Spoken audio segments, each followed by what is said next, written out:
சொல்ல தெரியுமா? எல்லாத்துலேயும் ஜோடி இருக்குங்கிறது. நீங்கள் மௌத்தா போனாலுக்கு ஓதுற யாசின் அது கூட இருக்குது. சுப்ஹானல்லதி ஹலக்கல் அஸ்வாஜ குல்லஹா மிம்மா தும்பித்துல் அர்லு வ மின் அன்ஃபுஸிஹிம் வ மிம்மா லா யஅலமூன். அல்லாஹ் என்ன சொல்றான்? சுப்ஹானல்லதி, அவன் தூயவன். ஹலக்கல் அஸ்வாஜ குல்லஹா, அனைத்திலும் ஜோடியை படைத்திருக்கிறான். அனைத்திலும் ஜோடினா எதுல? மிம்மா தும்பித்துல் அர்லு, பூமியிலிருந்து விளைகிற விளை பொருள்கள் இருக்கிறத, தானியங்கள், காய்கறிகள், கனிகள், செடிகள், கொடிகள், அதுலையும் ஜோடியை படைத்திருக்கிறான். ஒமின் அம்புசியும், உங்களிலிருந்தும் ஜோடியை படைத்திருக்கிறான்.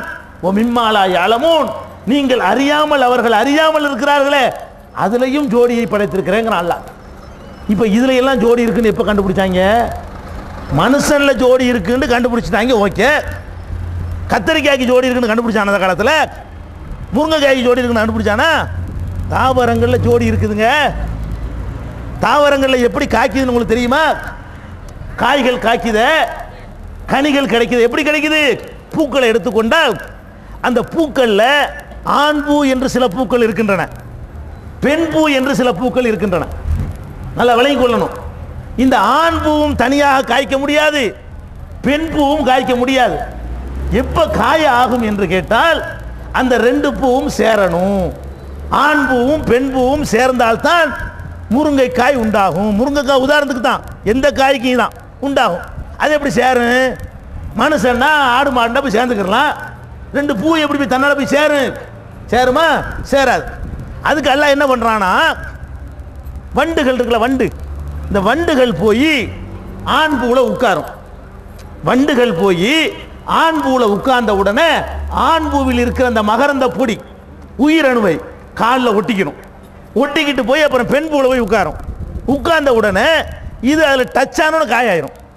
ஆண் பூவில் உட்கார்ந்த வண்டுகள் பெண் பூவிலே உட்காருமையானால் அதை ரெண்டையும் சேர்ப்பதற்கு மூணாவது வழி எல்லாம் கையாளுறான். இப்படித்தான் காய்கள் காய்க்கிறது. அது எல்லா பூவும் காய்க்கிறது இல்லை. மரத்தில் பூக்கிற எல்லா பூவும் காய்க்காது.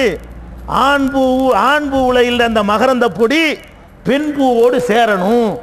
அப்பதான் அந்த பெண் பூ வந்து என்னவாக காயாக கனியாக ஆகும். இது எப்போ உள்ள அறிவு? இது இப்போ உள்ள அறிவு, இந்த நூற்றாண்டு அறிவு. இது இந்த அறிவை 14 நூற்றாண்டுக்கு முந்தைய சொல்ல முடியுமா? தாவரங்களில் இருக்கு நல்லா சொல்றானே. அல்லது எப்படி வரும்னு கேட்டா, கடுமையான காற்று வீசும் பொழுது ஆண் பூ அசைக்கும். அசைச்சவனும் அதில் உள்ள பொடி இருக்குல்ல, மகரந்த பொடி, அது அப்படியே காற்றுல பறந்து வந்து இயற்கையாக போய் பெண் பூவில் உட்காரணும். அப்போதான் அந்த பெண் பூ வந்து சூழ் கொண்டு கருவுற்று அது காயை உற்பத்தி பண்ணும். இதுதான் எல்லாம். நீங்கள் மாம்பழம் சாப்பிட்டாலும் அப்படித்தான், பலாப்பழம் சாப்பிட்டாலும் அப்படித்தான், எந்த கனியை எந்த காயை சாப்பிட்டாலும் அங்கேயும் ஜோடி இருக்குது. இது இன்னைக்கு சொல்லலாம். இதான் எனக்கு தெரியுமா, நாங்கள் படிச்சிருக்கோம்னு சொல்லுவீங்க. இப்போ உங்கள்கிட்ட சொன்னால் இதான் 3ஆம் கிளாஸில் படித்தோமே, இதை நாங்கள் 5ஆம் கிளாஸில் படிச்சுட்டுமேன்னு சொல்லுவீங்க. நீங்கள் படிச்சிருப்பீங்க. 1400 வருஷத்துக்கு முன்னாடி வாழ்ந்த மக்களுக்கு இது தெரியுமா? அவங்களுடைய அறிவை கொண்டு இதை சொல்ல முடியுமா? முகம்மதுக்கு இருந்த சொந்த அறிவை கொண்டு இதை பேசியிருக்க இயலுமா? படைச்சவன் சொன்னால் மாத்திரம்தான் அன்றைக்கு இதை சொல்ல இயலும். இன்றைக்கு வேண்டாம் எல்லாரும் சொல்லிட்டு போயிடலாம். அன்றைக்கு இதை யார் சொல்லியிருக்க இயலும்? எவன் இந்த ஆண் பூக்களையும் பெண் பூவையும் படைத்தானோ அவனுக்கு தான் சொல்ல இயலும். அடே, தாவரத்தில் மட்டும் ஜோடின்னு சொல்லல, மிம்மா லா யஅலமூன், நீங்கள் அறியாமல் இருக்கிறீர்கள், இன்னும் நிறைய விஷயம் இருக்கிறது, அதுலயும் ஜோடி இருக்குங்கிறான். இந்த லைட் எரியுது, ஏன் எரியுது? ஜோடியில் தான் எரியுது. பாசிட்டிவும் நெகட்டிவும் சேர்ந்தா தான் எரியும். இந்த மின்சாரம் எரியுதுன்னா அதை நீங்கள் அறியாதது. எதுல ஜோடி இல்லை? இந்த மின்சாரம் எரிய வேண்டும் என்று சொன்னால் 2 வயர் வருதா, பாசிட்டிவ் நெகட்டிவ் வருதா, ரெண்டும் சேர்ந்தா தான் லைட்டு எரியும். அதுலையும் ஜோடி. நீங்கள் அறியாத விஷயங்கள். அட, அணு குண்டு இருக்குத, அணுவுல கூட 2 சக்தி இருக்க போய் தானே எரியுது. அந்த அணு வேலை செய்கிறது எல்லாத்திலையுமே. அப்ப மனிதன்ல எப்படி ஆண் பெண் என்ற ஜோடி இருக்கிறதோ தாவரங்களிலும் ஜோடி இருக்கிறது. தாவரத்தில் மாத்திரமில்லை, நீங்கள் காணுகிற சக்திகளிலும் கூட ஜோடி இருக்கிறது. அந்த ஜோடிகள் இணையும் பொழுதுதான் சக்தி பிறக்கிறது என்று சொல்லி இந்த நூற்றாண்டு விஞ்ஞானி சொல்லக்கூடிய செய்தியை 1400 வருஷத்துக்கு முன்னாடி எழுதவும் படிக்கவும் தெரியாத முகமது சொல்கிறார் என்றால் அவர் சொந்த கற்பனையா? இது அவர் சுயமா இட்டுக்கட்டி இதை சொல்ல இயலுமா? இது படைச்சவன் தான் சொல்லியிருக்க இயலும். கண்டிப்பாக இது படைத்த அல்லாஹ்வுடைய வார்த்தையாகத்தான் இருக்க முடியும் என்பதை பார்க்கும். பூக்கள்ல தேன் கிடையாது. எந்த பூவா இருந்தாலும் அதுல ஒரு குளுக்கோஸ், அதுல ஒரு திரவம் தான் இருக்கிறது. தேன் மாதிரியான திடமான ஒரு திரவம் அதுல கிடையாது. ரொம்ப லிக்விடான, ரொம்ப தண்ணி மாதிரி ஒரு பொருள் அதில் இருக்கிறது. அந்த குளுக்கோஸை தேனீக்கள் சாப்பிட்டுருது. உங்களுக்கு போய் சேர்த்து வைக்கல. தேனீக்கள் என்ன பண்ணுதுன்னா அதனுடைய பசிக்காக வேண்டி அந்த குளுக்கோஸை சாப்பிட்டுருது. சாப்பிட்ட உடனே உள்ள மிஷின் இருக்குது. தேனீக்களுடைய வயிற்றுல மிஷின் இருக்கிறது. அது உள்ள போட்டு அரைச்சு கிரைச்சு ஒரு மாதிரியா அதுக்கு தேவையானதை எடுத்துட்டு ஒரு கழிவு பொருளை வெளியே தள்ளுது. வயிற்றுல இருந்தா வெளியே வருது. மனுஷன் இருந்து வெளியே வந்தா நாத்தம் தாங்க இயலாது. விளங்குதா? அதே மாதிரியான ஒரு கழிவு பொருளை தான் தேன் வந்து குளுக்கோஸை சாப்பிட்டுட்டு வயிறு வழியாக வெளியேற்றுது. அதுல கழிஞ்சி வைக்கக்கூடியது தான் தேன். தேனுங்கிறது உங்களுக்காக சேர்த்து வைக்கிற சாமான் கிடையாது. அது தன்னுடைய தேவைக்கு சாப்பிட்டது போக அதுக்கு 2 பாட்டில் வச்சிருக்கான். மனுஷனுக்கு 2 இருக்குல்ல, யூரினுக்கு 1 மற்றதுக்கு 1 வச்சிருக்கான்ல. அந்த மாதிரி இல்லாம அதுக்கு 3 வச்சிருக்கிறான். ஒன்று மற்ற கழிவுக்கு தனி, இந்த கழிவுக்கு மட்டும் தனியாக ஒரு வழி அதுக்கு உண்டாக்கி அதன் வழியாக வயிற்றிலிருந்து வெளியே வருது. வயிற்றிலிருந்து வரக்கூடிய கழிவு தான் தேனு. இன்றைக்கு பெரிய ஆராய்ச்சிக்கு பிறகு 50 வருஷத்துக்கு முந்தைய இதை கண்டுபிடிக்கிறான். எப்படி கண்டுபிடிக்கிறான்? ஒரு தேனியை கொண்டாந்து வச்சு அந்த தேனியை ஏன் சைஸுக்கு ஆக்கிறான்னு வைங்க.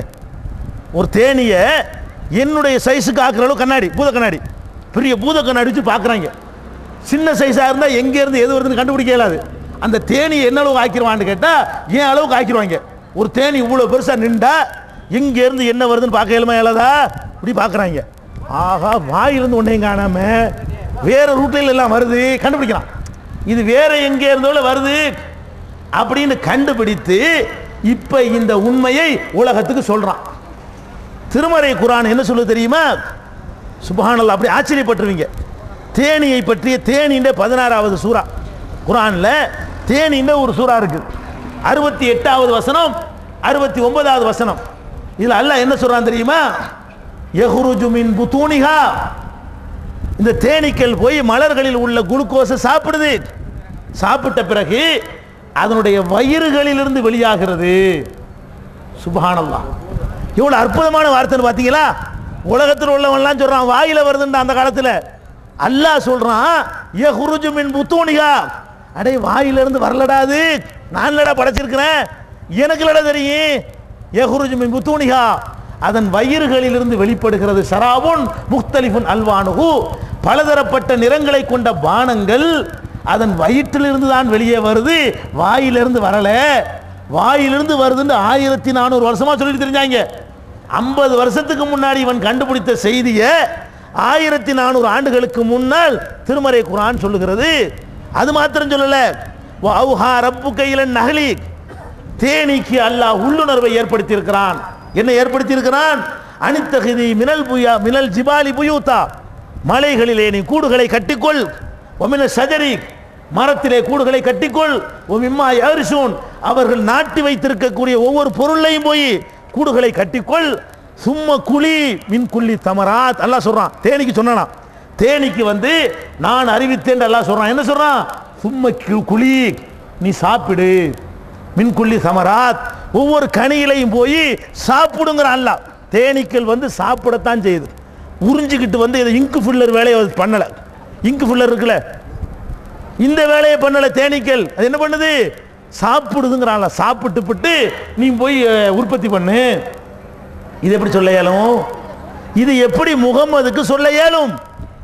படைச்சவனுக்கு தான் சொல்ல இயலும். இது படைச்சவனுக்கு மட்டும் தெரிஞ்ச விஷயம். இன்னைக்கு நமக்கு எல்லாம் தெரிஞ்சு போச்சு. இது மாதிரியான ஒரு அடிப்படையை பார்க்கிறோம். உங்கள் விளம்பரங்களையும் விமர்சனங்களையும் கடிதங்களையும் அனுப்ப வேண்டிய முகவரி மீடியா வேர்ல்ட் 81 அங்கப்பன் தெரு, மண்ணடி, சென்னை 1. Phone number 25234685.